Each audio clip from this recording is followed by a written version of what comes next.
We continue with the daily Parsha insight for Thursday's Chumash of Parshas Tazria Mitzayra.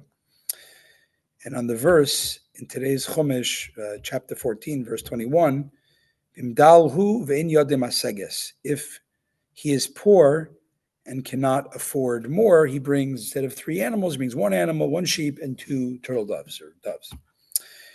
We see here the offerings of someone that's afflicted with tsaras has to offer is according to his financial means.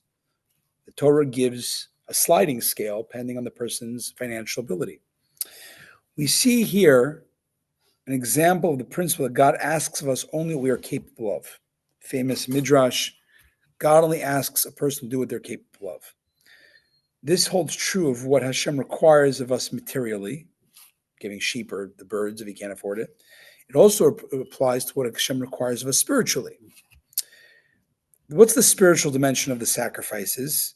We know that the human being is trying to come close to God. Karban, from the etymology, coming close. And not just the person, but you're elevating your assets, your resources. You're elevating the world to God. Right? So it's not just the person that you're getting close through bringing something close, bringing something you own to God. Mm-hmm.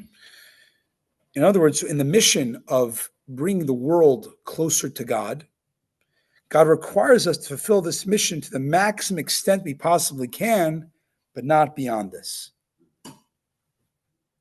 Which means that be all you can be, and don't feel guilty if you can't do more. But you got to be honest of what you can do.